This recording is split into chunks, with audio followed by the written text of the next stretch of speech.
Abhinav, son of Sanjay.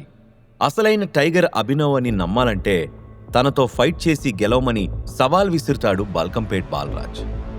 అక్రమ్కి అది ఇష్టం లేకపోయినా అభినవ్ మాత్రం ధీమాగా ఛాలెంజ్ యాక్సెప్ట్ చేస్తాడు.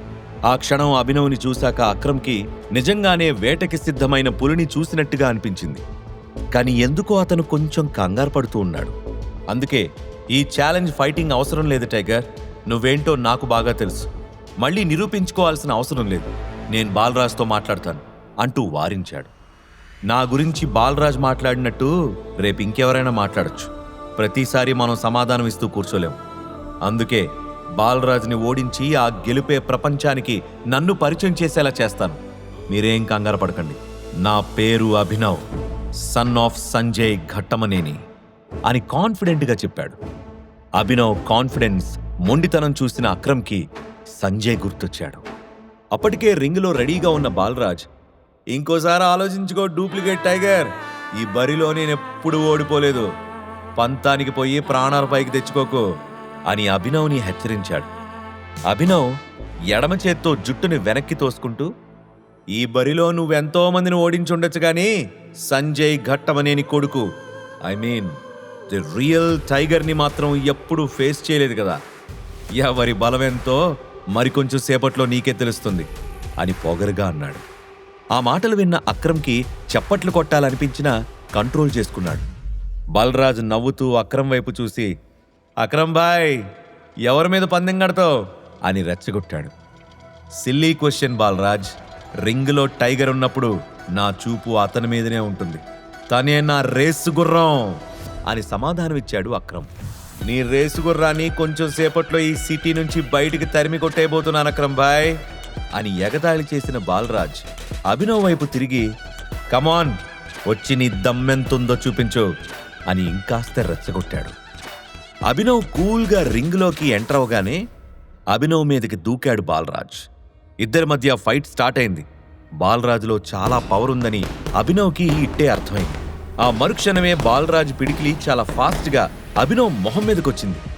దాన్ని ఊహించలేదు, కానీ ఫ్రాక్షన్ ఆఫ్ సెకండ్లో దాని నుంచి అభినవ్ తప్పించుకున్నాడు. తండ్రి దగ్గర చిన్నప్పుడు నేర్చుకున్న ఫైటింగ్ టెక్నిక్స్ని ఆశ్రమంలో ర్యాగింగ్ చేసే పిల్లల మీద ఉపయోగించిన అభినవ్కి చాన్నాళ్ల తర్వాత మళ్లీ ఉపయోగించాల్సిన అవసరం ఇప్పుడు ఏర్పడింది. ఇక తన పంచ్ మిస్ అవడంతో మరోసారి అటాక్ చేయడానికి సిద్ధమయ్యాడు బాలరాజ్. కానీ అభినవ్ మెరుపు వేగంతో కదిలి బాలరాజు వీపుపై బలంగా గుద్దాడు. దాంతో విసురుగా రింగ్ మీద పడిపోయాడు బాలరాజ్. పక్కన నిలబడి అదంతా చూస్తున్న అక్రమ్ నవ్వుకుంటూ, బాలరాజ్, ఇంక చాలా ఆపేయ్, నువ్వు టైగర్ చేతిలో ఓడిపోయావని నేనెవ్వరికి చెప్పనులే అని ఎగతాళి చేశాడు. ఆ మాటతో బాలరాజ్ అహం దెబ్బతింది. నేలపైన చేతితో బలంగా కొట్టి స్ప్రింగ్ లాగా లేచి నిలబడ్డాడు. ఆ తర్వాత వరుసగా పంచులతో అభినవ్పై అటాక్ కంటిన్యూ చేశాడు. నిజానికి వాళ్ళిద్దరి మధ్య ఫైట్ హోరాహోరీగా సాగుతుంది. ఎవ్వరూ తగ్గట్లేదు. అక్రమ్కి యాక్షన్ సినిమా క్లైమాక్స్ చూస్తున్నట్టు అనిపించింది. ఇక అభినవ్ స్టైలిష్ ఫైటింగ్ మూవ్స్ చూసి బాలరాజ్కి మతిపోయింది. మరోసారి అభినవ్ని అటాక్ చేయబోతుండగా అభినవ్ అతని కడుపులో బలమైన పంచిచ్చి అతని నడుం చుట్టూ చేతులు బిగించి గాల్లోకి విసిరేశాడు. బలరాజ్ శరీరం బంతిలా గాల్లో ఎగురుతూ వెళ్లి రింగ్ బయట దామ్మని పడింది. దాంతో అమ్మా అని గట్టిగా అరిచాడు బాలరాజ్. అది విని థ్రిల్లింగ్గా ఫీల్ అయ్యాడు అక్రమ్. అభినవ్ మౌనంగా రింగులో ఒక మూలకొచ్చి నిలబడ్డాడు. బాలరాజ్ అతి కష్టం మీద పైకి వేస్తూ, ఈ టెక్నిక్ ఎక్కడ నేర్చుకున్నావు టైగర్, సూపర్ అంటూ మెచ్చుకున్నాడు. టైగర్కి పోరాటం ఎవ్వరూ నేర్పక్కర్లేదు. అప్పట్లో సంజయ్ చేతిలో, ఇప్పుడు సంజయ్ బిడ్డ చేతిలో ఓటమి చవి చూసావు. పులి కడుపున పులే పుడుతుందనడానికి ఇంతకన్నా నిదర్శనం ఉంటుందా? టైగర్కి సింహాసనంతో పాటు వేట కూడా వారసత్వంగా వస్తుందనే విషయం మర్చిపోకు అని పొగరుగా సమాధానమిచ్చిన అక్రమ్ అభినవ్ని కౌగిలించుకొని, టైగర్ టైగర్ టైగర్ టైగర్ అంటూ గట్టిగా అరిచాడు. బాలరాజ్ కూడా సంతోషంగా అభినవ్ని హగ్ చేసుకుని, ఇప్పుడు నాకు చాలా సంతోషంగా ఉంది టైగర్, నా అనుమానాలన్నీ తీరిపోయాయి, నువ్వే మాఫియాకి కాబోయే కింగ్వి, కింగ్ మేకర్వి, పద పార్టీ చేసుకుందాం అంటూ ఉత్సాహంగా అన్నాడు. అభినవ్ నవ్వుతూ, పద పార్టీ షురూ చేద్దాం అన్నాడు. కానీ అంతలో అతను ఫోన్కి అనన్య నుంచి కాల్ వచ్చింది. అభినవ్ లిఫ్ట్ చేయగానే, హలో అభినవ్, అమ్మా నాన్నలకి హోటల్లో మన ఇద్దరి మధ్య జరిగిన విషయం తెలిసింది. వాళ్ళు అర్జెంటుగా నిన్ను కలవాలంటున్నారు. నువ్వేం చేస్తావో నాకు తెలీదు. ఎక్కడున్నా సరే అర్జెంటుగా ఇంటికి రా అని సీరియస్గా సర్వెంట్కి ఆర్డర్స్ పాస్ చేసినట్టు చేసింది అనన్య. కొన్ని నిమిషాల క్రితం సగం హైదరాబాద్ అంతా భయపడే బల్కంపేట్ బాలరాజ్ని సునాయాసంగా ఓడించిన టైగర్తో తను మాట్లాడుతున్న సంగతి ఆమెకు తెలియదు. ఏంటిప్పుడు రావాలా అని అభినవ్ షాకింగ్గా అడగడంతో, అంత షాక్ అవ్వాల్సిన అవసరమేం లేదు. నువ్వు మొదలుపెట్టిన సమస్యకి నువ్వే ముగింపు పలకాలి. లేట్ చేయకుండా త్వరగా రా అంటూ డిమాండింగ్గా చెప్పి ఫోన్ డిస్కనెక్ట్ చేసింది అనన్య.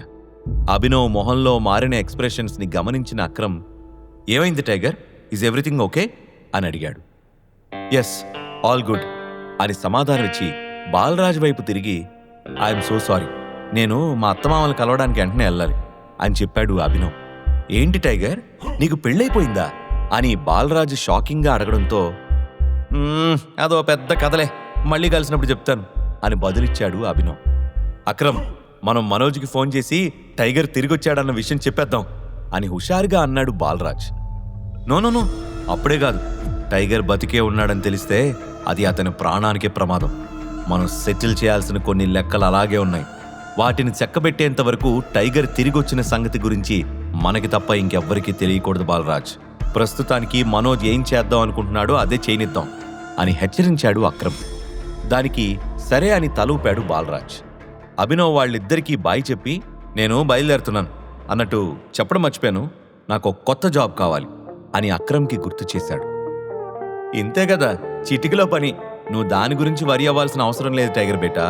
నేను నా సెక్రటరీకి చెప్తాను, నువ్వు రేపు ఆఫీస్కి వెళ్ళి ఆమెను కలువు అని సలహా ఇచ్చాడు అక్రమ్. అభినవ్ వాళ్ళిద్దరికీ షేక్ హ్యాండ్ ఇచ్చి బయటకొచ్చి ఆటో బుక్ చేసుకున్నాడు. సరిగ్గా ఆటోలో కూర్చుంటున్నప్పుడు అక్రమ్ పరిగెత్తుకుంటూ వచ్చి చిన్న బ్యాగ్ ఇచ్చాడు. దానివైపు అక్రమ్ వైపు అయోమయంగా చూసి, ఏంటిది అని అడిగాడు అభినవ్. నువ్వు మొదటిసారి మీ అత్తమామలు కలవడానికి వెళ్తున్నావు కదా, ఇది మన హోటల్లో దొరికే ప్రీమియం క్వాలిటీ కాస్ట్లీ వైన్, వాళ్ళకి గిఫ్ట్గా ఇవ్వు, హ్యాపీగా ఫీల్ అవుతారు అని చెప్పాడు అక్రమ్. అభినవ్ చిన్నగా నవ్వి, థ్యాంక్ యూ, మీరు నా కోసం చాలా చేస్తున్నారు అని కృతజ్ఞతతో చెప్పాడు. నువ్వు తిరిగొచ్చి మా ఆశల్ని బతికించినందుకు మేమే నీకు థ్యాంక్స్ చెప్పాలి బేటా అని చెప్పాడు అక్రమ్. అక్రమ్ మాటలు విన్నాక అభినవ్కి చాలా ఎమోషనల్గా అనిపించింది. ఇక అక్కడి నుంచి అనన్య ఇంటికి ఆటోలో బయలుదేరిన అభినవ్ మనసులో ఎన్నెన్నో ఆలోచనలు వేగంగా పరుగులు తీశాయి. అనన్య పేరెంట్స్ని ఫస్ట్ టైం కలవబోతున్నాను, వాళ్ళు నన్ను చూసి ఎలా రియాక్ట్ అవుతారో ఏంటో అని అనుకుంటూ వాళ్ళ ఇంటికి చేరుకున్నాడు.